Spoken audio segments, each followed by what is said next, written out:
semua, kenalin aku Karina Yunita dari Humas A dan aku di sini mau bicara tentang komunikasi korporat.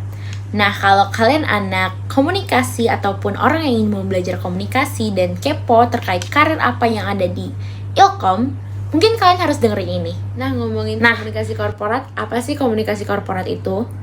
Bisa didefinisikan sebagai fungsi strategis yang mengatur segala bentuk komunikasi mulai dari komunikasi internal, eksternal, ataupun di dalamnya juga ada PR, brand, manajemen reputasi, manajemen krisis, CSR, media monitoring, dan lain hal yang berfokus pada perusahaan itu.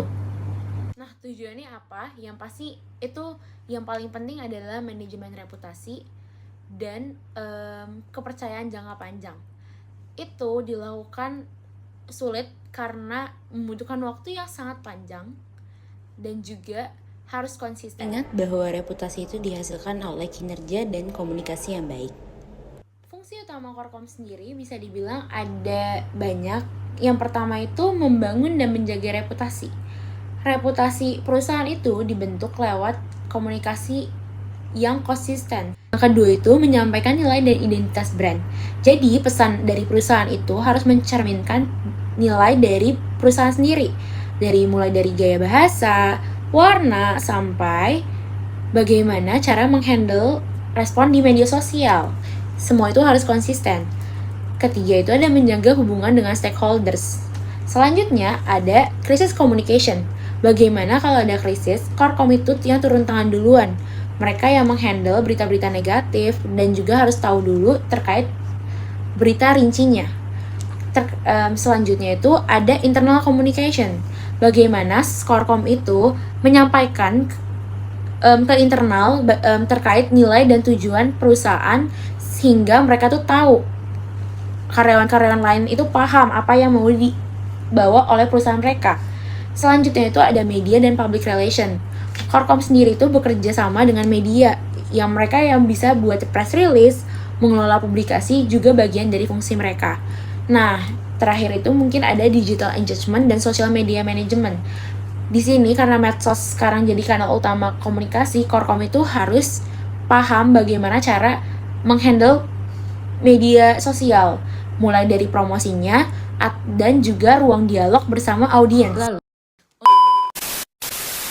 ke branding itu adalah cara perusahaan untuk membentuk persepsi di publik yang akhirnya kayak mereka dinilai dengan publik itu sebagai siapa, kenapa, dan kayak bagaimana yang mereka diingat. Misal contohnya adalah Indomie seleraku, itu adalah salah satunya branding gitu.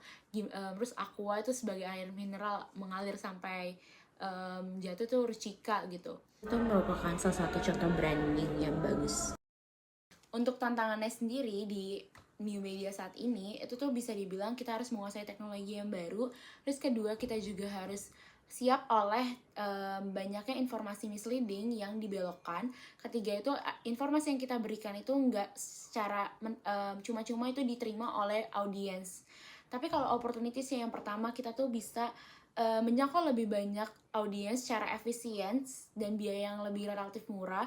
Terus yang kedua itu kita bisa berinteraksi, berdialog secara langsung kepada konsumen. Yang ketiga itu kita juga bisa membentuk loyalitas pelanggan lewat komunikasi yang kreatif gitu. Misal kayak live streaming ataupun podcast, video pendek, itu akan menimbulkan loyalitas pelanggan. Kami juga terkait new media saat ini juga menimbulkan hal-hal yang bisa bermata dua gitu. Contohnya tadi adalah Greenpeace yang saat baru-baru ini membuat video berdurasi pendek itu terkait penambangan nikel yang ada di Raja Ampat, sehingga itu menimbulkan persepsi publik dan kegaduhan pada publik terkait hal ini, sehingga itu menimbulkan krisis pada perusahaan kita. Sebagai praktisi komunikasi, kita di korporat itu sendiri kita harus banget adaptif, lincah, dan melek digital karena itu penting banget. Dan itu gimana cara kita memperkuat brandingan sama identitas korporat kita. Yang pertama itu ada 3 tips, yaitu pertama adalah lewat keunikan. Kita harus membuat value unik di brand kita. Contohnya misal Apple gitu. Apple sebenarnya kan ya itu ada dia punya logo Apple kegigit gitu yang menandakan perbedaannya terhadap Apple biasa gitu. Apple-nya kegigit itu logo Apple, berarti oh itu Apple dari hal-hal teknologi itu yang berbau HP, berarti iPad or something like that. Nah, kedua itu lewat impact gitu, gimana cara kita menimbulkan dampak kepada emosi publik gitu, kayak oh bisa aja kita bisa berguna bagi mereka, ataupun secara hal yang kayak oh kita salah satu brand yang memiliki ruang tersendiri bagi mereka. Nah, ketiga itu konsistensi pesan gitu. Gimana cara kita menyampaikan pesan secara konsisten? Contohnya misal dari penerapan warna logo kita, ataupun juga dari bagaimana kayak misal di Coca-Cola itu kemasannya kan warna merah ya.